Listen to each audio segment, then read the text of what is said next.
Hello student, मैं आज KM sir तुम लोगों का सामने एक नया टॉपिक लेके आया हूँ। उस टॉपिक का नाम है मेमोरेंडम ऑफ एसोसिएशंस। मैंने फॉर्मेशन जब डिस्कस किया था उसमें 3 बहुत ही इम्पॉर्टेंट डॉक्यूमेंट्स के बारे में बताया था। तो आज ये पहला डॉक्यूमेंट्स है जो है मेमोरेंडम। मेमोरेंडम को इन शॉर्ट में समझने के लिए मैं बोलूँगा मेमोरेंडम एक चार्टर्ड बुक और एक कॉन्स्टिट्यूशनल बुक है कंपनी का, जिसमें कंपनी का पावर्स और उसका कॉन्स्टिट्यूशंस डिफ़ाइन किया जाता है। किसी भी कंपनी को समझने के लिए उसका कॉन्स्टिट्यूशंस होना ज़रूरी है। कॉन्स्टिट्यूशंस क्या होता है? उस कंपनी का पावर को डिफ़ाइन करता है सर, और कुछ नहीं। अगर कंपनी कहाँ से कहाँ तक काम कर पाएगा, उसका क्या पावर है, उसका क्या ऑब्जेक्टिव है, उसका क्या नेम है, ये सारी डिटेल्स को जानने के लिए आउटसाइडर और इनसाइडर मेमोरेंडम का हेल्प लेते हैं। अगर मैं मेमोरेंडम का डेफिनेशंस को रीड करूंगा, जो कि companies act 2013 sections 2 sub section 56 में बताया गया है, वो है कंपनी का मेमोरेंडम मतलब जो ओरिजिनली फ्रेम्ड होता है, जो पहला बार कंपनी हुआ था उस टाइम बनाया था, या टाइम टू टाइम इस कंपनीज फ्रेम्ड जो MOA है इसको चेंज कर सकता है हम लोग by the help of any companies act और pursuance of any other companies law के अंदर में इसको हम लोग चेंज कर सकते हैं। इसका कंटेंट क्या होता है, इस कॉन्स्टिट्यूशन में क्या क्या रहता है? 6 क्लॉजेज रहता है, जिस इम्पॉर्टेंट 6 क्लॉज है यही इसका हिस्सा है। 6 क्लॉज तुम लोग के सामने में है। एक है नेम क्लॉज, दूसरा है ऑब्जेक्टिव क्लॉज, तीसरा है रजिस्टर्ड ऑफिस क्लॉज, चौथा है liability clause, capital clause and associations clause और सब्सक्रिप्शन क्लॉज है। इस क्लॉजेस को हम लोग ठीक से रीड करेंगे तो मेमोरेंडम को जितना भी पढ़ना है वो हम लोग सामने में ओपन हो जाता है। तो पहले बारी आता है हम लोग का नेम क्लॉज के बारे में जानना।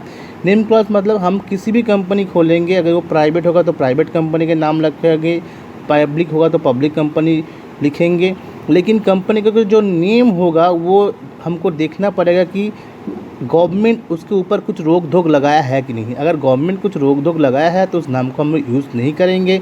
अगर एग्जिस्टिंग कंपनी का हम है तो उस एग्जिस्टिंग कंपनी का नाम भी हम लोग यूज़ नहीं करेंगे। ये मेन नेम क्लॉज में बताया जाता है। उसके बाद आता है रजिस्टर्ड ऑफिस क्लॉज। किसी भी कंपनी को ढूंढने के लिए हम लोग क्या दर दर भटकेंगे नहीं, हमको पर्टिकुलर जगह में जाना पड़ेगा। तो रजिस्टर्ड ऑफिस क्लॉज में बताया जाता है कि रजिस्टर्ड ऑफिस एक पर्टिकुलर जगह पे होना चाहिए और उसका एड्रेस भी लिखा जाना चाहिए मेमोरेंडम ऑफ एसोसिएशन में। मतलब MOA डिफाइन कर देता है कि उसका रजिस्टर्ड ऑफिस और एड्रेस कहाँ पे है, हमको कहाँ जाना पड़ेगा कंपनी को ढूंढने के लिए। तो ये होता है रजिस्टर्ड ऑफिस क्लॉज। मैं तीसरा क्लॉजेस में आता हूँ, ये है ऑब्जेक्टिव क्लॉज। ऑब्जेक्टिव क्लॉज क्या होता है? किसी भी कंपनी जब बनता है ना, उसका ऑब्जेक्टिव होता है, मतलब कौन सा ऑब्जेक्टिव होता है, कंपनी क्या करेगा, उसका उद्देश्य क्या है।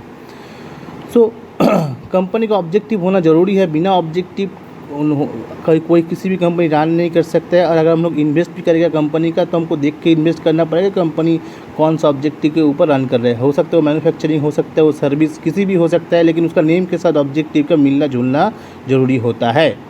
इसके बाद हम लोग आता है लाइबिलिटी क्लॉज में। लाइबिलिटी क्लॉज क्या होता है सर? लाइबिलिटी क्लॉज तो मैंने बहुत बार डिस्कस कर चुका है। बहुत तरह का लाइबिलिटी होता है, अनलिमिटेड, लिमिटेड, गारंटी।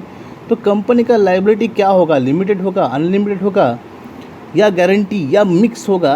तो ये भी सेक्शन 13 सब सेक्शन 2 में कंपनी को रजिस्टर्ड होने के समय में लिख के देना पड़ता है लाइबिलिटी क्लॉज में कि कंपनी कौन सा लाइबिलिटी के आधार पर बनाया गया है, लिमिटेड, अनलिमिटेड, या गारंटी, या मिक्स। उसके बाद आता है हम लोग कैपिटल क्लॉज, मतलब उस कंपनी का कैपिटल क्या रहेगा, कितना अमाउंट ऑफ कैपिटल रहेगा, रजिस्टर्ड करने के समय में कितना ऑथराइज कैपिटल रहेगा, कितना सब्सक्राइब कैपिटल रहेगा, कितना number of member capital contribute कर रहा है, इसके ऊपर भी दिया जाता है।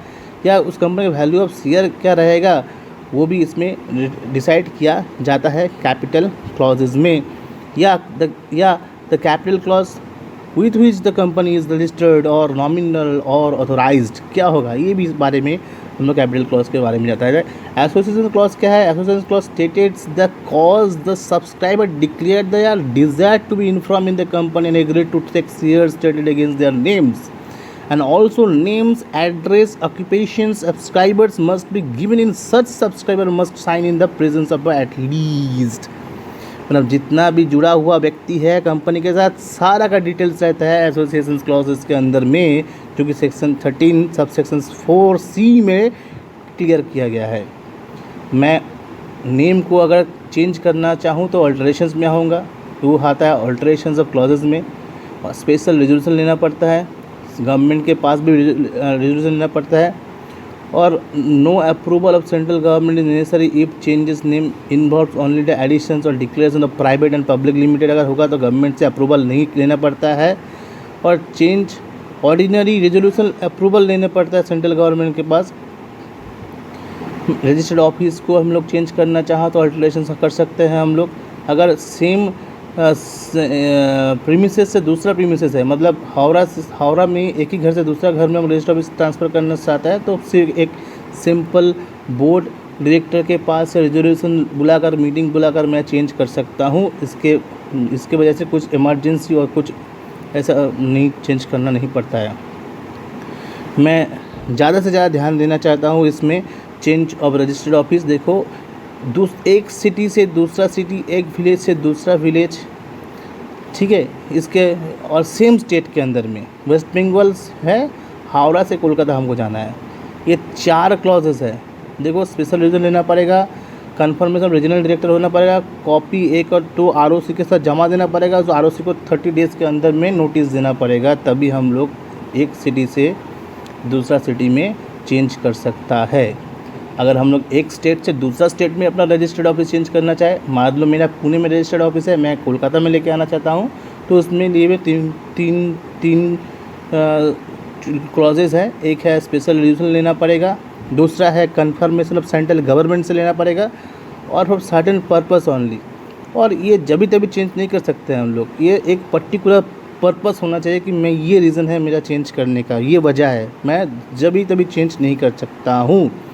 इसके बाद आता है ऑब्जेक्टिव क्लॉज। ऑब्जेक्टिव भी हम लोग चेंज कर सकता है। मान लो मैन्युफैक्चरिंग से हम लोग जाने वाला है सर्विस में, तो इसके लिए हमको स्पेशल रेजोल्यूशन लेना पड़ेगा, शेयर होल्डर से परमिशन लेना पड़ेगा, ठीक है। और देखो, बी क्लॉज में बताया alteration of sort of any of this ground, ये जितना भी ग्राउंड है इस ग्राउंड के अंदर में चेंज करना पड़ेगा, और एक कॉपी जो कि ए को फील्ड करके आरओसी जमा देना पड़ेगा 30 डेज़ के अंदर में, तभी जाके हमको ऑब्जेक्टिव क्लॉज चेंज होगा।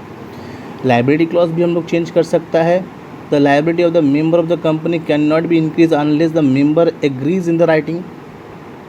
From unlimited liability it can be made limited by री रजिस्ट्रेशन ऑफ द कंपनी।